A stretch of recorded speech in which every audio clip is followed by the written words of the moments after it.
ফিরে এলাম বিরতির পর। আপনারা দেখছেন নিউজ ভ্যানগার্ড, আর নিউজ ভ্যানগার্ডে 2025 সালের পূজা পরিক্রমা। আজ মহাষ্টমী সন্ধ্যায় আমাদের প্রতিনিধিরা বিভিন্ন পুজো মণ্ডপ ঘুরে বেড়াচ্ছেন এবং দেখার চেষ্টা করছেন কে কি ধরনের পূজার বার্তা দিচ্ছেন বা কেমন হয়েছে পুজো। প্রথমবারের মতো পুজোর আয়োজন করেছে publishers and book sellers association, 28 Agartala Akhaura road. আর তাদের এবার পুজোর থিম জ্যোতির্ময়ী। জ্যোতির্ময়ী থিম এবং তাদের যে মণ্ডপ, সেই মণ্ডপ জ্ঞান শক্তি।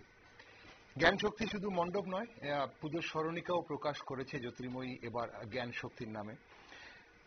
প্রথমবারের পুজো দৃষ্টি আকর্ষণ করেছে এবং জ্ঞান শক্তির থিম নিয়ে সেখানে তারা শ্রদ্ধাঞ্জলি জানিয়েছে, স্মরণ করেছে নারীদের, নারী শক্তিকে সেখানে প্রাধান্য দেওয়া হয়েছে তাদের মণ্ডপে।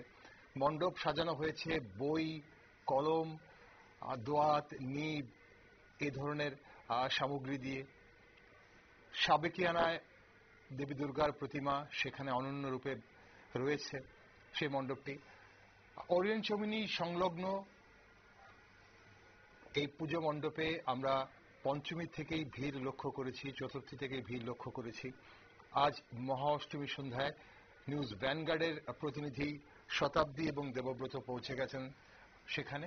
চলুন দেখি আমরা কি চিত্র তুলে ধরেছে শতাব্দী এবং দেবব্রত।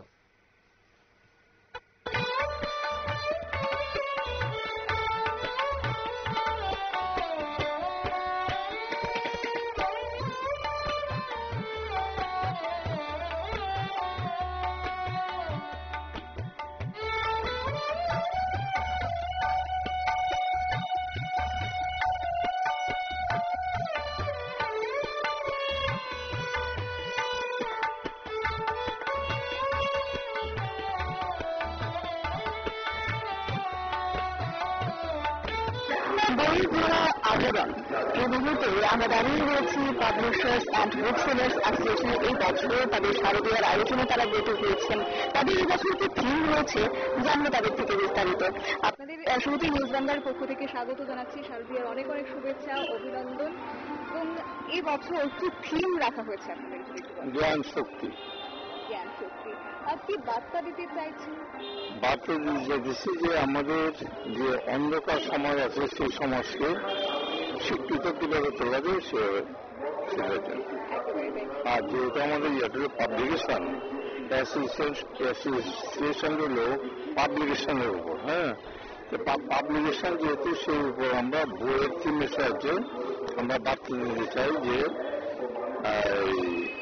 যাতে জ্ঞানের আলো চারদিকে ছড়িয়ে যায়। আপনার বলুন। জ্ঞানের আলো যেন চারদিকে ছড়িয়ে পড়ে। এবং এই বছর যেহেতু এত সুন্দর থিম, এত সুন্দর চিন্তা ভাবনা, সেটাই বা কেন এসেছে? আমাদের এই অর্গানাইজেশনটা বলতে হয় 2016 সালে আমরা শুরু করেছিলাম পথ চলা। যদিও আমাদের সভাপতি গুরদাস সাহা আমাদের ত্রিপুরা রাজ্যের উনি একজন বিষয় শিক্ষক ছিলেন, নেতাজি স্কুলের শিক্ষক ছিলেন। শিক্ষকতার যে আমল থেকে উনি প্রকাশনার সঙ্গে অঙ্গাঙ্গিভাবে জড়িত ছিলেন। পারুল প্রকাশনী, পারুল লাইব্রেরি অপরিচিত নয় অন্ততপক্ষে ত্রিপুরার জন্য। আমাদের যে অর্গানাইজেশনটা হয়েছে 2016-2017 আমরা সরকারিভাবে রেজিস্ট্রেশনটা নিই। তারপর দীর্ঘ পথ চলার মধ্যে আমরা অনেক সামাজিক কাজ করেছি, যেমন দুস্থদের আমরা বই বিতরণ বা অন্যান্য কর্মসূচি আমরা নিয়েছি। তার মধ্যে আমাদের সভাপতির ইচ্ছে ছিল যে করোনা কালেও যেন অনেককে সম্মাননা দেওয়া হয়। তো নানা বিধিনিষেধের কারণে আমরা কখনো কখনো দিতে পেরেছি, কখনো কখনো দিতে পারিনি। কিন্তু এই বছর উনি যে লন্ডন ঘুরে এলেন, লন্ডনে একটা সম্মাননা পেলেন। সম্মাননা পাওয়ার সময় ওইখানে সংস্থাকে উনি ত্রিপুরার হয়ে কলকাতাতে বিশাল জায়গা করে নিয়েছেন। কলকাতা প্রকাশনা জগতে উনি দিকপাল। তো উনি সাব্যস্ত করলেন যে দেখলেন প্রথমবারের মতো আয়োজিত জ্যোতির্ময়ীর দুর্গাপূজা, তার থিম এবার জ্ঞান শক্তি। নারীদের নিয়ে কিন্তু তাদের এই মণ্ডপ তৈরি করা হয়েছে, তাদের থিম, তাদের বার্তা পৌঁছে দিয়েছে নারী শক্তি আনার উপর। এবং নারী শক্তিকে তারা শ্রদ্ধাঞ্জলি জানিয়ে তাদের মণ্ডপও কিন্তু সেইভাবেই সাজিয়েছেন। সেখানে 20 জন এমন নারীর কথা বর্ণনা করা রয়েছে যারা পদ্মশ্রী সম্মানে সম্মানিত হয়েছেন। তো আমরা অবশ্যই আরো অনেকগুলো মণ্ডপ আপনাদের দেখাবো 2025-এর এই পূজা পরিক্রমায়। আমাদের প্রতিনিধিরা আগরতলা শহরের বিভিন্ন প্রান্তে তো রয়েছেনই এবং বিভিন্ন জেলাতেও কিন্তু, প্রত্যন্ত এলাকাতেও কিন্তু পুজোগুলো কেমন হচ্ছে তা তুলে ধরছি আমরা। তাই আপনার সঙ্গে থাকুন, দেখতে থাকুন নিউজ ভ্যানগার্ড।